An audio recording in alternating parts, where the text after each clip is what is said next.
All right, good evening. Last night we began a sugya called Hakrasha Tchilas Hazama. That if in a particular case a set of Edim was mukrash, so let's say Reuven and Shimon gave testimony, and then they were mukrash by Levi and Yehuda, and then a third set of Edim come along and are going to ruin the first one behazama. So then, even in the case that we're seemingly they only had hakrasha, we would kill them for Edim Zomamin because hakrasha is tchilas hazama. Rava yesterday explained a very complicated brisa, and don't worry because if yesterday was complicated, today is more complicated. So everything's going to be fine. No, it's going to be a harder Gemara today to try and unpack. But basically, we're trying to figure out if Rava's interpretation of the brisa yesterday was correct. So Rava's interpretation of the brisa, from which he learned hakrasha tchilas hazama, was that there were three sets of edim. Edim number one gave edus. Edim number two were makrish. Oh gosh, sorry, screen is picking up on my hand signals here. It's the first time that happened there. So that was nice. Yes, no, that was kind of nice. So the whole thing just showed fireworks on the screen because I had two thumbs up at the same time. Yeah, I gotta discipline myself. First time this happened was in a professional meeting. All of a sudden, I'm like, this is very embarrassing. Okay, so Rava yesterday explained this case that Reuven and Shimon gave testimony. So far, so good. Then Levi and Yehuda were makrish them. They didn't say manu hayisem. They say we disagree with you head to head. A third set of Edim came along and they were mazim the first pair. That's how he said akrashas tchilas hazama. And starting on the very, very bottom of Ayin Gimel Amud Beis, tonight we'll be learning Bava Kama Ayin Daled. We will see the dissenting opinion of Abaye. Abaye Omar Lo. Rava's understanding of the brisa that there are three sets of edim and that hakrashas tchilas hazama is incorrect. Really, de'afchinhu ve'azminhu. Really, all that happened in the brisa was that the second set of edim did two things. They flipped around the shita of the first set of edim, and they were mazim them. So, if you look back in the brisa, the way that Rava explained to them, he said that edim number one said hipil es shino and sima es eno. First, he said that he knocked out a tooth and then he blinded them. The second set of Edim said, first of all, you're wrong. It's the other way. It's ayin first before Shane. And second of all, imanu hayisem. You were with me. What? They may well have been witness to it. The first people were Pashat liars. They were. What? Oh yeah. No, okay, whatever. That's you no, you're right. It's a great question. I'm just saying it doesn't change the data. It doesn't we have to I know, I'm afraid I should. You do two down, if you do two thumbs down, it starts to rain on your screen, actually. Yeah, make it rain. It's the right question. It's 100% the right question. And it could just be that the Imanu Hayisem claim was at a later point because really the second pair was there on time. The first pair was Pashat liars. They're straight up liars. I was actually there, and the day that you claim that you saw what you saw, you were with me in Hawaii. So you have to come up with the ukimta of timing. You have to figure out. It's the right question to ask. Yeah. I'll pick another city tonight. All right. Everybody relax about Cancun. Seriously. I'm not going to Cancun. I just was in my head. I'm sorry. Okay. So this is what Rava says, is you can't prove hakrasha tchilas hazama from this brisa, because Rava, as he pointed out yesterday, in order to prove hakrasha tchilas hazama, we need to have three sets of edim. Edim number one. Edim number two are makrish edim number one. Edim number three are mazim number one. We don't have that here to prove hakrasha tchilas hazama, because Abai says there's only two pairs of edim. There's edim number one, and edim number two have a dual function, that number one, you're wrong, and number two, you were with me in another location. Mimai. Where does Abaye get this from? Says the Gemara, turning to the top of Ayin Daled Amud Aleph, mideseifa b'meipach v'hazama, because the end of the brisa, which we have yet to learn, we're going to learn it in a moment, because the end of the brisa says what it says, which we don't know what it is yet, other than to say that it was b'meipach v'hazama, that there were only two sets of edim, and the second set of edim had a dual function. Number one, they rejected what pair number one said, and they were also mazim them. Then the Reish is also the same case. What is the Seifa? Ayin Daled Amud Aleph, 2 lines down to Ketani Seifa. Me'idanu es ish ploni. There's testimony about a particular man. Shehipil es shein avdo v'sima es eno, who caused the tooth of his eved to fall out, and he blinded his eved. Shehareha eved omer kain. The eved said that this is what happened. v'nimtzeu zomamin. And if it turns out later that these edim were zomamin, mishalmin dmei ayin l'rab, they have to pay the cost of an eye to the master. Says the Gemara, Heichidami. What is the seifa? What is the actual case? If Levi and Yehuda, the second set of Edim, don't even admit to any damage being done, it was pure libel, nothing happened to the Eved, he's actually fine. So then, Demei Kule Eved Lerab Baishlumeile. What were the Edim Zomimim trying to accomplish? They Pashat lied straight up and said that the Eved was damaged by his master. What happens when you break a tooth, when you knock out a tooth or the eye falls out? He goes free. So what the Edom were trying to do was to ruin that status of the Eved to the point that he would go free. And therefore, why would the Brisa say that it's talking only about the payment of an eye, when really, if the second set of Edom said that nothing happened and that the Eved is fully intact, he shouldn't have to pay the ayin, he should have to pay for the whole cost of the Eved. Elapshita, it must be the kamodu kulhu bechavala. It must be that yes, Reuven and Shimon said what they said, and Levi and Yehuda agreed to some damage, but udeka avchinon ve'azminhu. But really, it was not like the first case that Rava presented yesterday, but rather it was avchinhu ve'azminhu. And just like in the Seifa, that was true, that it was talking about two pairs of edim. The first pair gave its testimony. The second pair corrected the first pair and was mazim them. So too in the Resha, it must also be that way. And this is another raya for Abaye, for his shita, that there were only two edim, and therefore, because there's only two edim, there aren't enough pieces on the board to prove hakrasha tchilas hazama, because hakrasha tchilas hazama requires three pairs of edim, and this is only two. And as well, v'hechidami, either kame achrei hani basroi, if the latter Edom, Levi and Yehuda, spoke about the crime happening on a latter date, akati, it should still be the case that dmei eved l'rav ba'ishlumi, should still have to pay for the whole eved and not just for the ayin. T'chi mechayev leila gavra, when they were saying that when these Edom were trying to be mechayev, the owner of the eved, Akati Gabra Lav Bar Chiyuva, he hadn't done anything wrong, he hadn't hurt anybody. And therefore, if you're making a lie like that, if the Edom were mazim them at a time that when they say the crime happened was later, and in reality the Bailim had not done anything wrong yet, then they should be paying the full cost of the animal and not ayin. So still it doesn't make sense. Ella, the Gemara says a quarter of the way down. Ella de kamekad mekdume hani basrai. No, it's the other way around, where the latter Edom said that the crime happened earlier. So when we're talking about the Bailim, the guy was already guilty. The Baal, the owner of the Eved, had already done some type of damage that would have made him go free, and therefore we can't say that the whole Eved should go free. That should be the cost of the Edom Zomamin, because according to the approach of the Gemara, that the Edus of Levi and Yehuda took place before the Edus of Reuven and Shimon, and they agree that damage occurred. So then they're saying everyone agrees that some damage occurred. If that's true, then the Bailam are not innocent. They've already caused for the freedom of the animal, and therefore, if he knocked out his tooth and then only afterwards did he ruin his eye, he has to pay for the eye. The tooth let him go free. The eye is what he has to pay for. That's why our Mishnah says he only has to pay for the eye.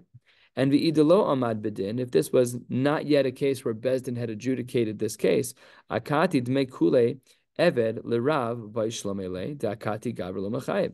And if in fact it was prior to the Gemar din, prior to the Amida Bedin, there too it must be the case that he pays in full. Ella, it must be el da Amad Bedin. It must be that he was Amad Bedin, because if we're at a point when we don't even know that, if we're at a point when we know that this guy did something wrong, okay, so then he has to pay ayin.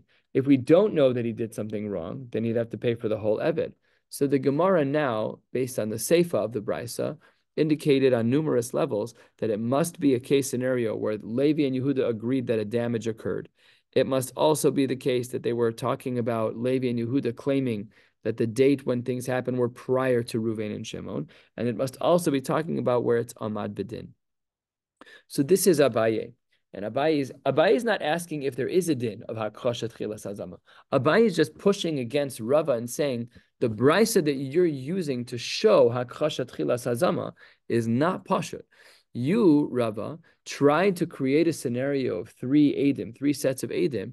That's what we explained at the bottom of Ayin Gimel Amud Beis yesterday, which would have left us in a scenario where, yes, it's possible to learn from their Hakrasha Tchilas Hazama. But Abaye shows in two different ways, both in the Resha and in the Seifa, that it's lav dafka that there were three Eidim. It's possible that the second set of Eidim did two things. They did Hakrasha and they did Hazama. They were Mazim, the first Eidim, in one Edus. If that's true, you cannot show Hakrasha is Tchilas Hazama. Hakrasha Tchilas Hazama requires that the Hakrasha and the Hazama are done at different times. But according to Abaye, and it's Mukhrach this way seemingly in the Brisa, according to Abaye, you cannot prove that because the second Eidim did both the Hakrasha and the Hazama in the same breath. And therefore, Kasha, it's not really a Kasha, it's a machlokas between Abaye and Rava as to whether or not this Brisa indicates Hakrasha Tchilas Hazama.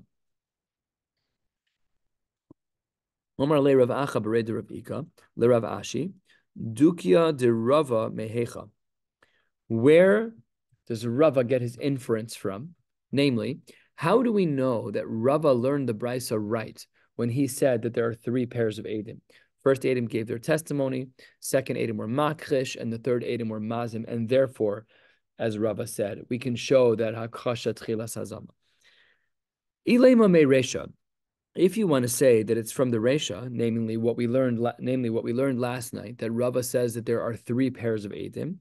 So Resha Mika Miskashe Mitzioi, the Resha, they were not in the first part of the Mishnah, when there was Hakrasha, they were not Makrish, the second pair. Namely, the second pair of Eidim is just right.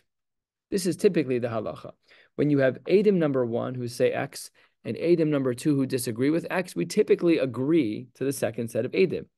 Says the Gemara, Kevan de ilo mitzime, if those Eidim were not muzam, if they were not proved to be Eidim zomamin, sahadusa kavasaihu kakaima, then the testimony of those second people are what we uphold, because we believe the second Eidim.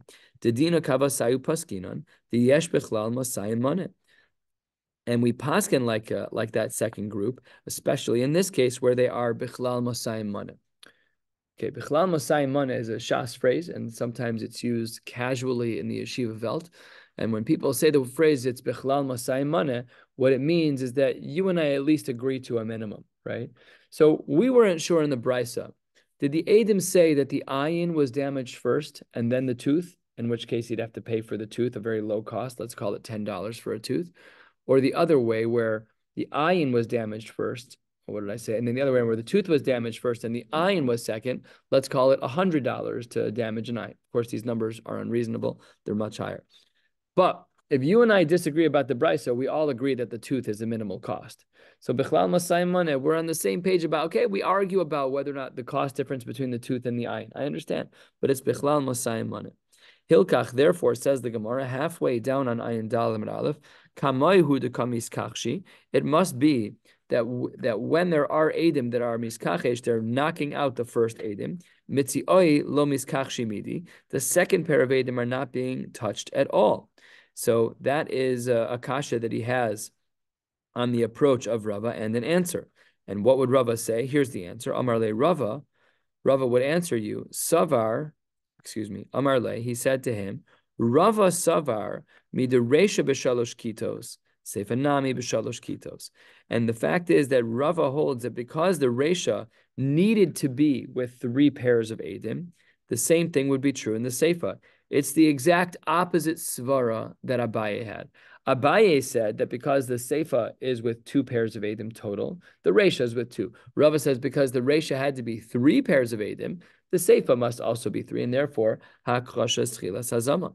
The Daik mi Seifa, and Rava inferred from the Seifa. The Seifa is at the top of this page, starting on the second line. And what did the Seifa say? Kigon da'asu beit trei v'amre. A pair of Eidim showed up, and they said, Hi piles shino v'sima eno. So a pair of Eidim said that first the tooth was knocked out. That's what caused the Eved to go free. And v'sima eno, and then only afterwards did he blind him. So the act of me knocking out his tooth makes the Eved go free. The subsequent act of me hurting his eye requires that I pay for his eye. Upaskine ledina apumayhu. And of course, with no competing factors, we would agree to the edim, and that would have been the din. So that was edim number one, that they said that first the tooth came out and then the eye came out. The asu betrei achrini, another pair of edim came up. Again, this is Rava. Now we're up to the second pair of edim. Ve'amre sima es eno v'hipil ashino, the opposite. De kamak cheshelahu lahani kamoy.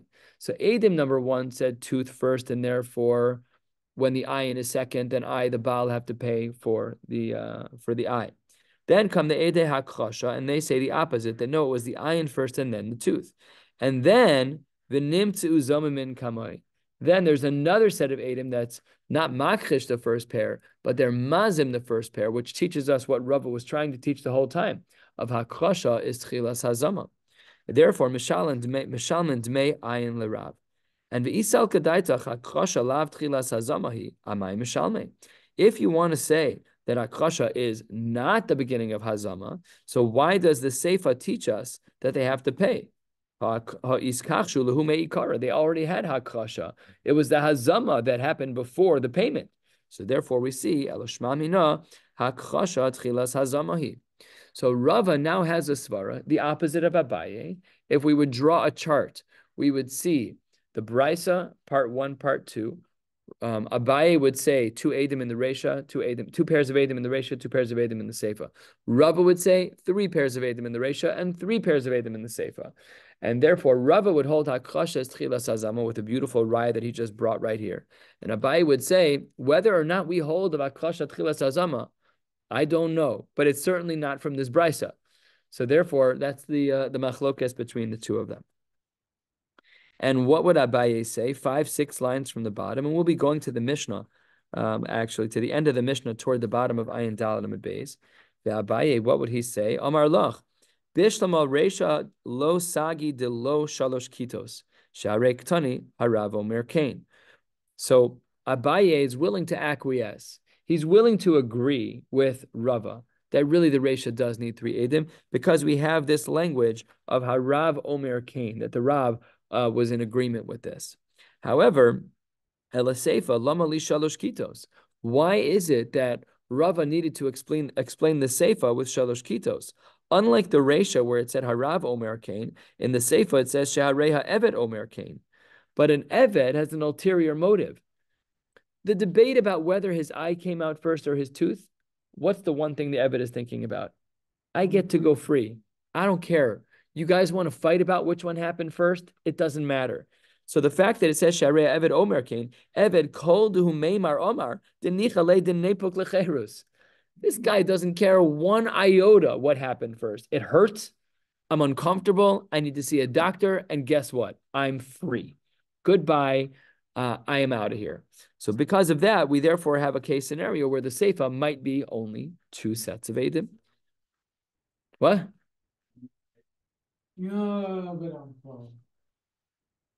That was terrible. That was terrible. Yeah, that was pretty bad. Where's my dad? Well, what did you say? He what? He's smiling. He's on Zoom. My dad's on Zoom tonight. 1 iota. That's pretty good. Where's Sandberg? He's also an old man in a young body. Right up his alley.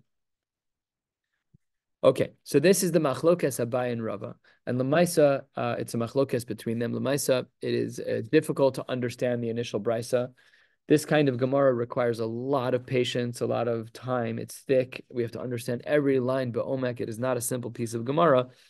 But roughly speaking, Hakrasha Tchilas Hazama is a possibility according to Rava, because we can explain the Mishnah, the Brisa, as though there are 3 sets of Edim: initial Edus, the Edei Hakrasha, and the Edei Hazama. Masha'ein Kain, according to Abaye, there's the initial Edus and then only one other set that has a dual function of Hakrasha and Hazama. But if the Hakrasha and Hazama happen with the same Zug, with the same Kas of Edim, then you can't say Hakrasha is Tchilas Hazama. The Gemara now asks a side question, less difficult than what we've been learning. Maskiv la Reb Zera, Ema, what happens if I were to say Sima es Eno, turning to the top of Ayin Daled Amud Beis? Then, of course, Nepuk pe'eno. Then obviously the Eved would go free, just because of his eye. And if it were to be Hipel Shino, if the Eved said, hey, my tooth used to be in my mouth, the tooth is on the floor, blood and roots and all, then of course nepuk b'shino. However, maybe we should not say like we've been saying in that brisa we've been analyzing. Maybe we should say that if a double damage happens, sima es eno vihi pil es sheno, if the owner of the eved both damaged the person's eye and a tooth fell out, why don't we just say nepuk be'eno v'shino? Let him go free. But not like our brisa said that because of that which made him go free, let's say the first one was the tooth, therefore the second damage is a momentous payment from the bailim. Why don't we just say that this double damage makes him go free? The Gemara says, because that means you don't know how to learn. Amar Abaye, 3 lines down on Ayin Dalad Amid Beis, Amar Abaye, Alecha Amar Kra, on that which you are trying to say, we have a pasuk, Tachas Eino, Velo Tachas Eino V'Shino. Tachas Shino, Velo Tachas Shino Ve'eno. You gotta follow the rules. I mean, when you think about it from a momentous perspective, it really is very clear. You did 2 maisim. The first maisa, let's say you knocked out a tooth, good. The Eved goes free pasuk and chumash. The second time you damage him, you're a mazik. You're just hurting people at that point. So pashut you should pay. But the Gemara says it's not a svara. It's not a svara. It's a pasuk. The pasuk says that that's the case. Amar Rav Idi bar Avin af ana nami tanina. We have a brisa that seems to agree with the shita of Rava. What did Rava say? Hakrasha tchilas hazama, and that the brisa had 3 pairs of edim: the initial edim, the edei hakrasha, and the edei hazama. Says the Gemara 6 lines down. Ganav al pishnayim. Let's say that I stole something, and there were 2 witnesses to that. The tabachu machar al pihem, and the same 2 edim, Ruvain and Shimon, they not only saw me steal, they also saw me go in the backyard, grab a shechita knife, shech the animal, and make a whole barbecue out of the deal. And then v'nimtzu uzomimin, that one set of edim were found to be huzam, mishalmin lo es hakol. Those edim who were lying, they have to pay dalad v'hei. They have to pay everything, because that was what they, kasher zamam kasher asa. What they wanted to do was to force me to pay dalad v'hei. They were caught red-handed. Imanu hayisem, you're guilty. Reuven and Shimon are edim zomimin. They have to pay. My lab, isn't it the case that first they gave testimony on the Geneva? Let's say that that's a Sunday. And then later they gave testimony on the Tvicha. So I stole the animal on a Sunday and I shechted it on a Monday. And L'chora, the Gemara's Havamina, is that the Edim gave testimony separately. And then first v'huzmu ala Geneva and v'chazru v'huzmu ala Tvicha. So let's talk 4 days in a row. Sunday they claimed that I stole. Monday they claimed that I shechted. Tuesday, they claimed they were caught at Behazama with the claim of Geneva, because on the Geneva, on the Sunday, right? You Manu Hayisem in Hollywood, Florida. Is everyone happier now? Relax. Relax. This is a very uptight crowd. And then on the last day, on a Wednesday, they were Huzam for the second thing, which was Tvicha, which was from Monday. So says the Gemara, if that's true, V'hakevan shehuzmu al ha-Geneva, then legabe tvicha havulahu mukchashen. That if in fact you were a huzam in regards to the Geneva, to say that you were no longer valid. Remember, this is Tuesday against Sunday, where you became huzam on Tuesday. So then legabe tvicha havulahu mukchashen. You're not even allowed to testify on Wednesday. You're done for. You're an Eid Zomim. You're a Russia. You're not. Your Eid doesn't matter. Viktani mishalman lo esakol. And if you want to say not like Rava, you want to say like Abai that Akosha is not chilas hazama, atvicha mai mishalman. Why would you pay dalad v'hei? Ella, it must be lav shmamina Akosha chilas hazamahi. It must be that the Akosha was a chila of hazama, because we're still machayiv you dalad v'hei. So kasha on Abaye's approach, because it seems like we have a beautiful raya for Rava that Akosha is chilas hazama. Amre, what was going on here? Hacha b'mayaskin, on the case was actually a little bit different, which was that on Tuesday when he was huzam, on Tuesday he wasn't huzam for a geneva, but kigon shehuzmu al hatvicha tchila. The case was a little different, where your hazama was on the tvicha and not on the geneva on that day, and therefore the case is a little bit different. And in fact, this machlokes Abaye and Rava about whether or not hakrasha is tchilas hazama is actually found in another place as well. It would plugta of Edim shehuk chashu ulesof huzmu Rav Yochanan v'Rebbe Lazar chad amar nehergen v'chad amar ein nehergen. According to the Shita that says Nehergen, that you could be killed for the Hakrasha, followed by Hazama, Pashat that person holds like Rava, that Hakrasha is Tchilas Hazama, that you could even be killed for your initial Edus that was Mukrash, which was then followed by Hazama. That's the Shita. We don't know whose name it is yet, but that's certainly Rava. And V'chayr Amar Ein Nehergen, according to the other of these Amoraim, again, either Rav Yochanan or Rebbe Lazar, they say Hakrasha is Lav Tchilas Hazama. So says the Gemara, Tistayim, perhaps I can conclude, to Rebbe Lazar who de Amar Ein Nehergen, that Rebbe Lazar is the one who holds that Hakrasha is Lav Tchilas Hazama, and therefore Ein Nehergen, and therefore Rav Yochanan would hold like Rava. So you'd have Rav Yochanan and Rava in one camp, and you'd have Abaye and Rebbe Lazar in the other. Why would we assume that Rebbe Lazar holds like Abaye that Hakrasha is Lav Tchilas Hazama? The Gemara says, the Amar Rebbe Lazar, Eidim shehukreshu benefesh lokin. Eidim, Reuven and Shimon gave testimony in regards to a life and death matter, and they were mukhash. The halacha is that they get malkos. V'isal kadaitach Rebbe Lazar hu da'amra nehergen amay lokin. If Rebbe Lazar were to say that nehergen, then malkos is not the right punishment. It should have been havalei lav shenitan la'azharas misas bezdin. It should have been a lav that was connected to an azhara, to a warning of misas bezdin. V'chol lav shenitan la'azharas misas bezdin ein lokin alav. Elalav, it must therefore be Shma Mina Rebbe Lazar who the Amar Ein Nehergen Tistayim. So the Gemara at this point, and we're just a few lines before the new Mishnah, we're halfway down. Rebbe Lazar seems to be like the opinion of Abaye, that Hakrasha is Lav Tchilas Hazama, and therefore by inference, it must therefore be that Rava and Rav Yochanan are party line that hold Hakrasha is Tchilas Hazama. Says the Gemara, wait 1 second, Lokin. Why would it be that Rebbe Lazar would hold that they're malkos in this case? It's just trei v'trei ninhu.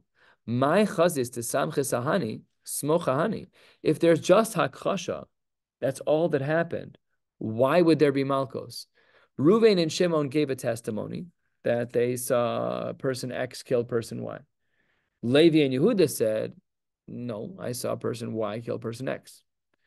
So when you have two pure cases of hakrasha, you can't punish either case, because that's what the Gemara says. This isn't hazama; it's just hakrasha. So who says that one is better than the other? And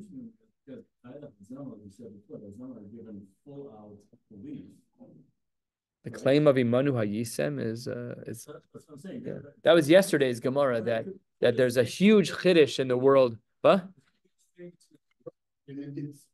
We weren't out of the store. No, we weren't, but yet we believe straight up. Right. We believe the Eidim Zomim.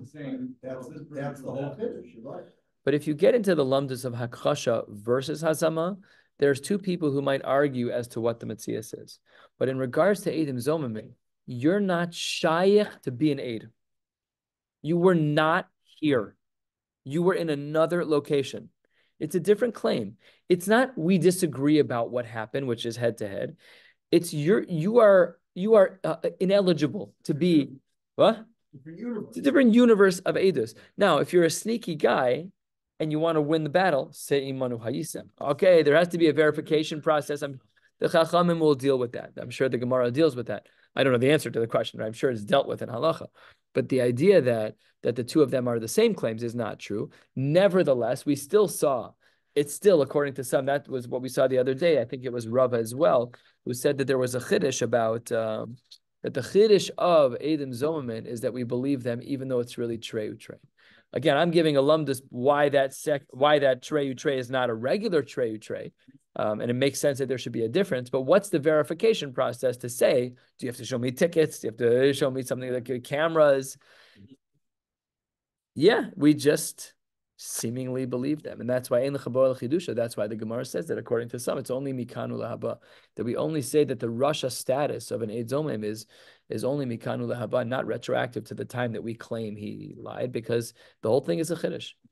So according to him, he may hold that it's really pure Trei Utrei. It says a Chiddush in the Torah, and my lumdus is irrelevant. Could be. Let's learn this Mishnah. Oh, I forgot to answer the question. Sorry. So that says the Gemara, "My chazis to samchesahani smochahani." How can you say that there's malkos in this case? After all, it's just trei utrei. So the Gemara says, "Amar Abaye, no. Why am I giving malkos here? Because biva harug beraglav." The Gemara is saying it's not just trei utrei. The guy who you said was killed is right there and standing up on 2 feet. So pashut that you're now it's not just trey utrey. It's trey utrey plus the victim is not dead.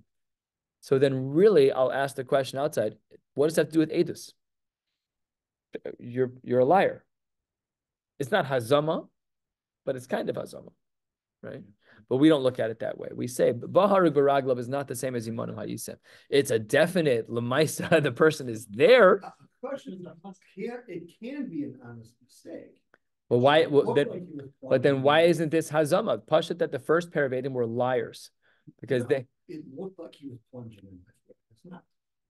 Oh, be an honest mistake. But if I'm in a certain place, and this what happened elsewhere, it's not an honest mistake. That's a great distinction. Right. Correct. So now we've seen numerous levels of edus. We've seen a healthy level of edus of I saw something, I said something, and I told the truth. Then we have akrasha, which is I saw X and you saw Y. Then we have baharug baragla, which is the next level, which is I know you think you saw what you saw, but you actually didn't see what you saw because he's right there. And then the next level is hazama. So we have 4 levels of, it's fascinating. Like it's so subtle. Every layer is so subtle. Okay, good. Let's learn this Mishnah and then we'll call it a day. The Mishnah writes 2/3 of the way down on Ayin Daled Amud Beis. Ganav al pi shnayim, v'tavachu machar al pi eid echad, o al pi atzmo. So the Geneva had 2 witnesses. The Tvicha or the Mechira was either eid echad or I admitted it on my own. Says the Mishnah, Mishalim Tashlume Kefel, the Eino Mishalim Tashlume Dal, but very reasonable, right? Sounds almost pashut. We had edus for the first one, therefore you're guilty. On the second one, you either had eid echad or you're mode knas and pater, one of the two. Gana v'tavach b'Shabbos, if you steal and shecht on Shabbos, or gana v'tavach le'avodah zara, or gana mishal avivu meis aviv v'achar kach tavachu machar, you steal from a father, and then the father passes away, and afterwards there's tvichu mechira, or gana v'hikdish v'achar kach tavachu machar, you steal something, you're makdish it, and after you are makdish, you're tavachu machar. In all of those cases, mishalim tashlumei kefel, ve'enu mishalim tashlumei daled behei. We will see in the Gemara soon that some of this is because of Kamle, but the Rabba Mineh, we'll get into some of that a little bit later. Reb Shimon Omer, Kodshim Shechai Ba'achrayusa. If you have Kodshim, that you are Chai Ba'achrayusa, which typically means that if it gets lost, you have to replace it, you're Achroy for it, V'shalim Tashlumei Daled Behei, and She'en Chai Ba'achrayusa on Pater. And if you're not really Chai for that, the responsibility of that item, then Chai Ba'achrayusa, if you're not Chai Ba'achrayusa, then you're going to be Pater. So we're going to stop here. I'll just, you will see that Ayin Hey, tomorrow's blot is very big, but I want you to just turn another blot and you'll see that Ayin Zayin Amud Aleph has 2 lines on it. So I'm kind of hedging a little bit in regards to, it's Ayin Vav Amud Beis is also good, but I Rabbi Resnick pushed further for today's shiur, but because of how hard it was to learn the first half of today's Gemara, I wanted to make sure that we finished on time. We're going to stop right here and wishing you all a beautiful night.